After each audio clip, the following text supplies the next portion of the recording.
Hello students and welcome to selection Bharat.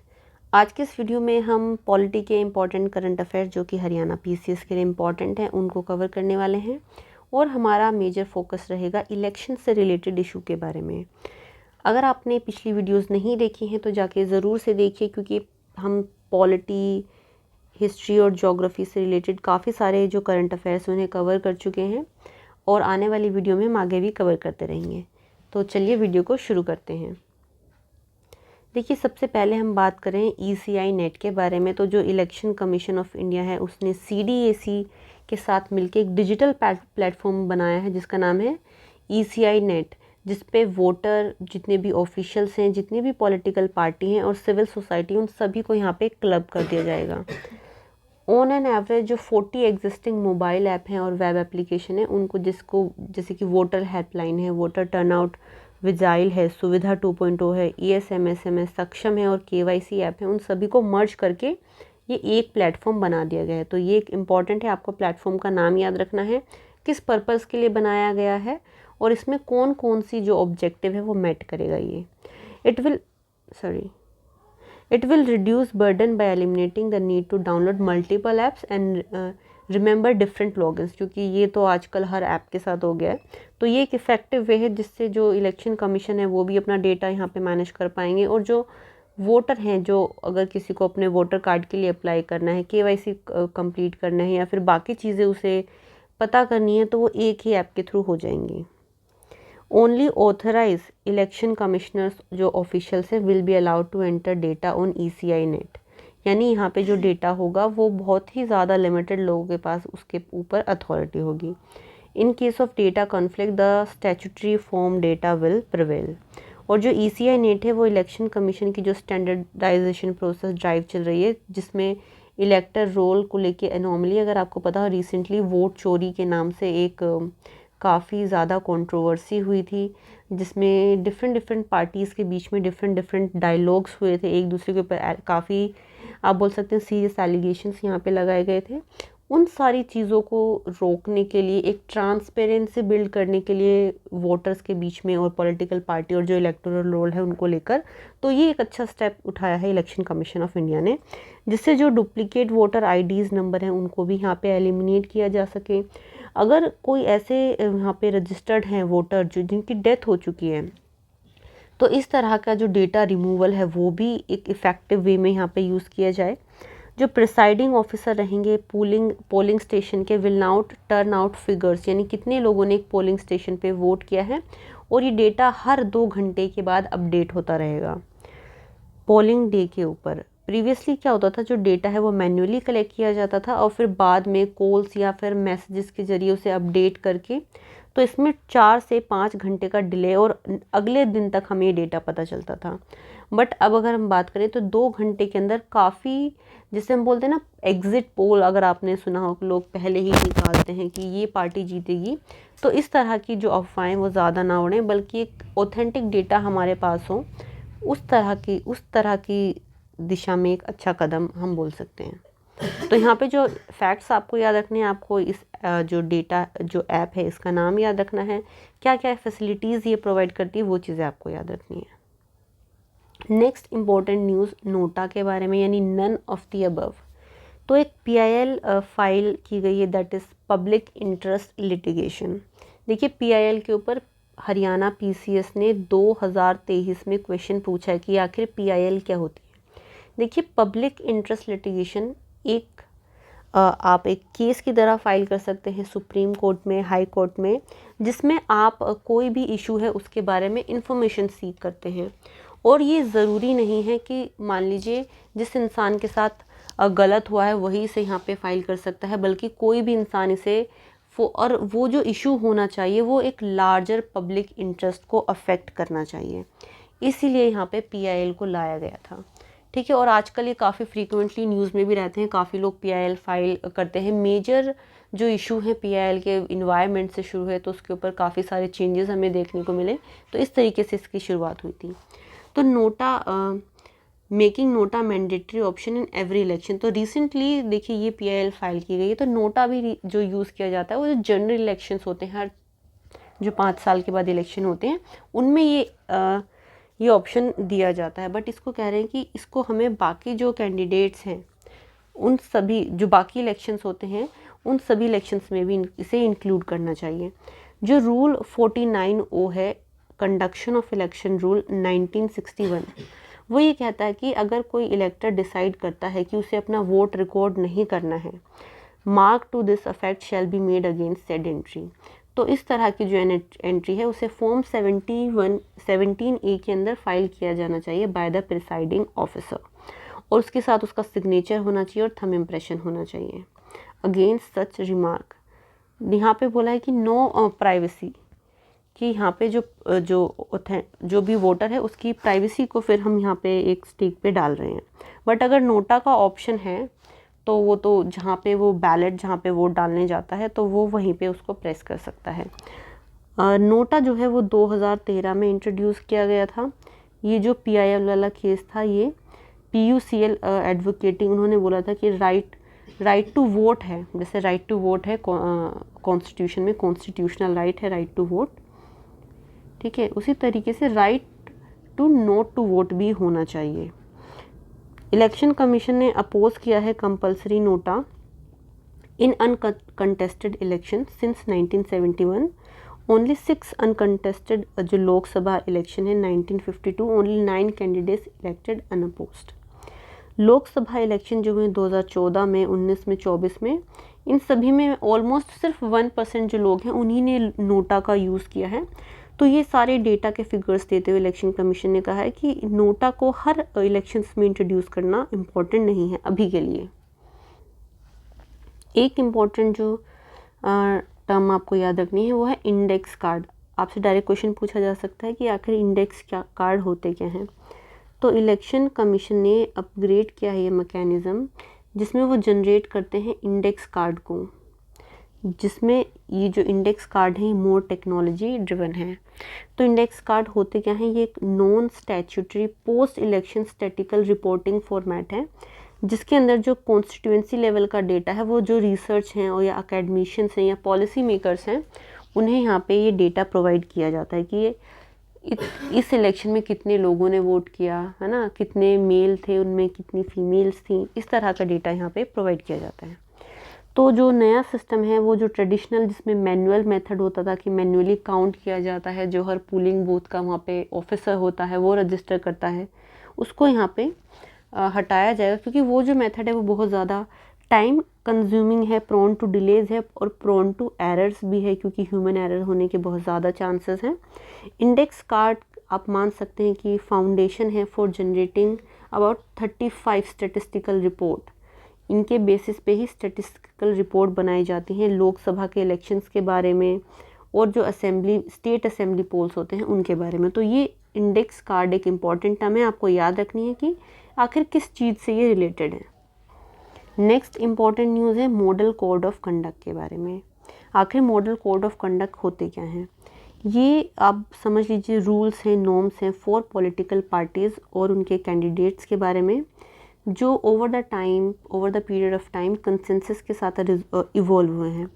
Model code of conduct operation में तभी आते हैं जब जो इलेक्शंस की अनाउंसमेंट हो जाती है, उनका शेड्यूल अनाउंस हो जाता है और जब तक रिज़ल्ट अनाउंस नहीं होते तब तक मॉडल कोड ऑफ कंडक्ट लगा रहता है। इसमें कुछ गाइडलाइंस हैं, जनरल कंडक्ट हैं कि आपको किस तरीके से इलेक्शन कैंपेन्स को कंडक्ट करना है, कौन कौन सी जो पॉलिटिकल पार्टी जो रजिस्टर्ड हैं जो इलेक्शंस में खड़ी हो रही हैं उनके कैंडिडेट्स और पॉलिटिकल पार्टी को क्या क्या यहाँ पे स्टेप्स लेने चाहिए, उन सभी गाइडलाइंस को हम मॉडल कोड ऑफ कंडक्ट कहते हैं।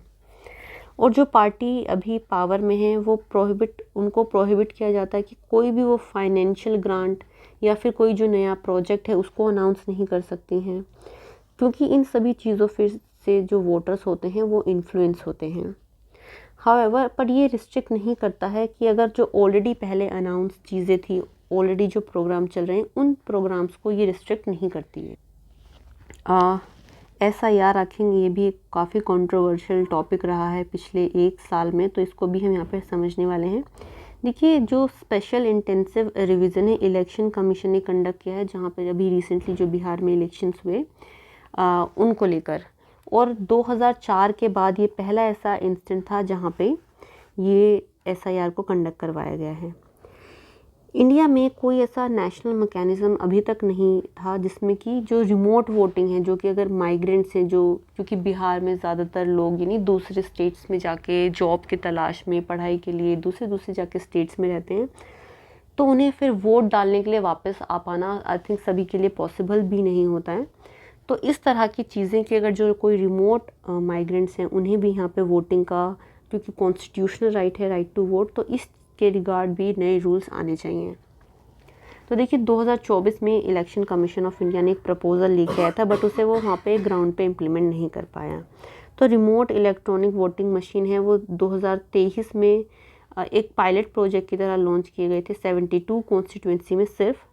बट इनके बारे में कुछ कंसर्न यहाँ पे उतारे गए हैं कि जो पोस्टल बैलेट्स हैं वो अभी सिर्फ जो इनको इम्प्लीमेंट ढंग से नहीं कर पाए। जो पोस्टल बैलेट हैं वो अभी सिर्फ जो आर्म्ड फोर्सेस के जो पर्सन हैं उनके लिए हैं, और इन्हें बाद में माइग्रेंट्स और बाकी जो एडवांस रजिस्ट्रेशन हैं, जैसे लोग जो दूसरी जगहों पर रहते हैं और वोट डालने के लिए माइग्रेशन या फिर ट्रैवल नहीं कर सकते, तो उनके लिए बाद में ऐसा बोला जा रहा है कि उन्हें इंट्रोड्यूस यहाँ पे किया जा सकता है। तो देखिए यहाँ पे इम्पोर्टेंट बात है कि SIR, एक तो टर्म इम्पोर्टेंट है कि ये किस चीज़ से रिलेटेड है, और आपको ये सारी चीज़ें याद रखनी है।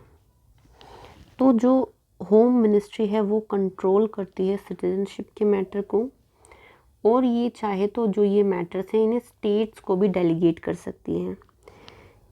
एक और इम्पॉर्टेंट टर्म है that is electoral registration officer. तो ये डिसाइड करते हैं कि आखिर जो पर्सन है उसे वोटर लिस्ट में इंक्लूड किया जाए या नहीं, और ये किस बेसिस पे होता है कि जो डॉक्यूमेंट वेरिफिकेशन होते हैं उनके बेसिस पे होता है।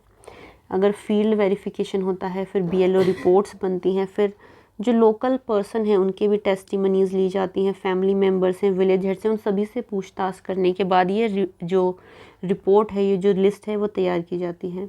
अगर मान लीजिए कोई डॉक्यूमेंट अनअवेलेबल है तो उसके अलावा कोई अल्टरनेट प्रूफ हो सकता है।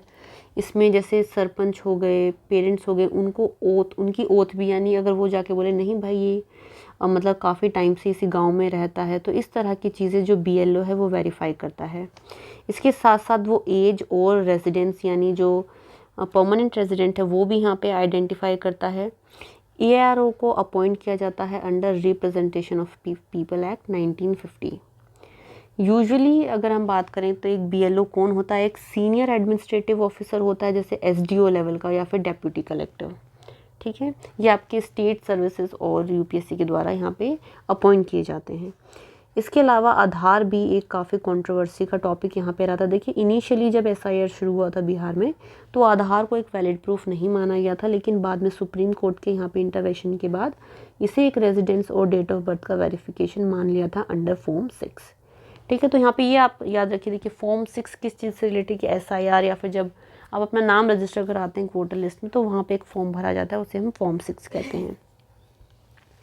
लो ये कहता है कि जो माइग्रेंट हैं उनको रजिस्टर वहीं पे होना चाहिए जहाँ पे वो करेंटली रह रहे हैं, बट इनमें जो उनके जो राइट्स हैं वो टेम्परली फिर एब्सेंट हो जाते हैं वोटर की लिस्ट से, और अभी तक इतना कोई डिटेल्ड मैकेनिज़्म भी नहीं था।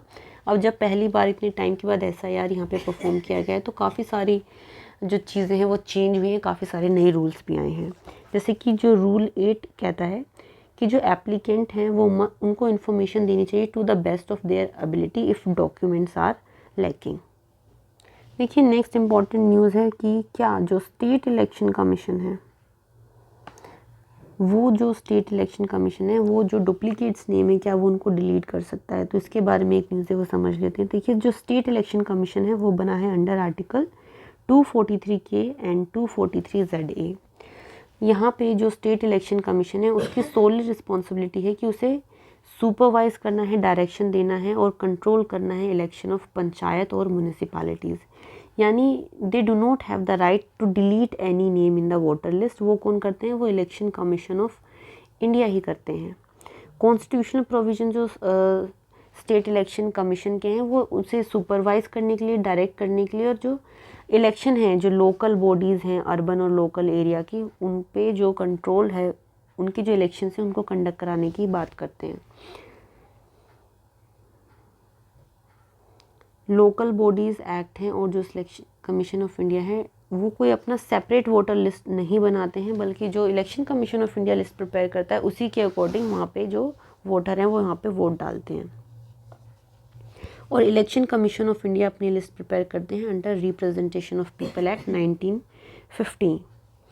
फिर वहाँ पे जो वोटर्स हैं उन्हें डिफरेंट जो वोट्स हैं उनमें अलग अलग सेपरेट किया जाता है अपकमिंग इलेक्शंस के लिए। और इलेक्शन कमीशन ऑफ इंडिया है जो ये जो फिर data election commission of India से मिलता है वही डेटा ये यहाँ पे यूज़ करते हैं। बट जो स्टेट इलेक्शन कमीशन है वो जो डीलिमिटेशन है ऑल असेंबली की कॉन्स्टिट्यूएंसी का, उनमें जो वार्ड डिफरेंट बनाए जाते हैं उनके लिए यहाँ पे रिस्पॉन्सिबल है। ये डिवाइड करते हैं जो वोटर्स होते हैं उनके नेम को लिस्ट के अंदर, अलग अलग जो असेंबली कॉन्स्टिट्यूएंसी हैं उनके अंदर। और जो देखिए सिलेक्शन, ये स्टेट इलेक्शन कमीशन इंडिया जो है ये किसी का नाम ऐड या डिलीट नहीं कर सकता। बट यहाँ पे ये बताया कि कई बार इस तरह की चीज़ें हो जाती हैं कि जब एक ही लिस्ट को 2-3 एजेंसीज यूज़ कर रही हैं तो इस तरह के एरर यहाँ पे हो सकते हैं कि एक ही चीज़ को डबल मार्क या फिर डाउटफुल एंट्री मार्क कर सकते हैं और उसके ऊपर इन्वेस्टिगेशन कर सकते हैं। नेक्स्ट न्यूज़ है कि इलेक्शन कमीशन है वो जो डी लिस्टिंग है पॉलिटिकल पार्टीज़ की उसके ऊपर कुछ रूल्स लेकर आया है और ये प्रोसेस यहाँ पे शुरू कर रहा है। तो इलेक्शन कमीशन ऑफ इंडिया ने प्रोसेस शुरू कर दिया है जिसके अंदर जो 345 रजिस्टर्ड अनरिकग्नाइज्ड पॉलिटिकल पार्टीज़ हैं जिन्होंने लास्ट 6 सालों में कोई भी इलेक्शन नहीं लड़ा है और जिनके ऑफिसेज हैं वो फिज़िकली कहीं प्रेजेंट भी नहीं हैं, तो उस कंडीशन में ये जो पॉलिटिकल पार्टीज़ हैं इन्हें डीलिस्ट किया जा सकता है। देखिए, right to form a political association और any other association is a fundamental right under article 19(1)(c) of constitution. इसके अलावा जो सेक्शन 29 है of representation of people act, वो जो पॉलिटिकल पार्टीज़ हैं उनके रजिस्ट्रेशन को with election commission of India regulate करता है कि कोई भी अगर पॉलिटिकल पार्टी बनाना चाहता है तो उसे इलेक्शन कमीशन के साथ जाकर अपना नाम यहाँ पे रजिस्टर कराना होगा। और जो भी कोई पॉलिटिकल पार्टी बनाता है उसे एक मेमोरेंडम ऑफ कॉन्स्टिट्यूशन सबमिट करना होता है with in 30 day of formation, कि वो जो यहाँ पे जो ओथ है या फिर एलिजेंस है कॉन्स्टिट्यूशन को शो करते हैं ऑफ उसके सोशलिज्म, सेकुलरिज्म, डेमोक्रेसी और सॉवरेनिटी ऑफ इंडिया के लिए। फिर जो इलेक्शन कमीशन ऑफ इंडिया है इस तरह की जो रजिस्टर्ड अनरिकॉग्नाइज पॉलिटिकल पार्टी हैं इन्हें वेरीफाई करता है, इंटरनल डेमोक्रेसी प्रोविजंस इन पे लगाता है और फिर जो पीरियोडिकल जो इलेक्शंस होते हैं उनको यहाँ पे कंडक्ट कराता है इलेक्शन कमीशन ऑफ इंडिया। चलिए एक और इम्पॉर्टेंट न्यूज़ इंटरनेशनल IDA के बारे में। तो जो ज्ञानेश कुमार हैं जो कि पहले चीफ इलेक्शन कमिश्नर रहे हैं, वो अब चेयरमैन बनेंगे international institute for democracy and electoral assistant 2026 में। ठीक है, तो ये एक इंटर गवर्नमेंटल ऑर्गेनाइजेशन जिसका हेडक्वार्टर स्टॉकहोम स्वीडन में है।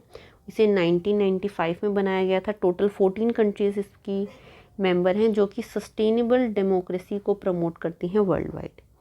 इसमें जो मेजर चीज़ें इन्वॉल्व हैं कि जो इलेक्टोरल प्रोसेस है उसे कैसे मोर ट्रांसपेरेंट, मोर इफ़ेक्टिव बनाया जाए, कॉन्स्टिट्यूशन बिल्डिंग हो गई, डेमोक्रेसीज़ हैं जैसे कि अभी हमने देखा था पीछे की डेमोक्रेसी को लेके डिफरेंट इंडेक्स बनाए जाते हैं, इलेक्शंस को लेके डिफरेंट इंडेक्स बनाए जाते हैं, पॉलिटिकल पार्टिसिपेशन कितना है सिटीजन्स का, क्लाइमेट चेंज की वजह से डेमोक्रेसी पे क्या इम्पैक्ट पड़ रहा है, डिजिटलाइजेशन जो कि आजकल मतलब हर एक फील्ड में इतना ज़्यादा ग्रो कर रहा है उसका क्या इम्पैक्ट रहेगा इलेक्शंस पर।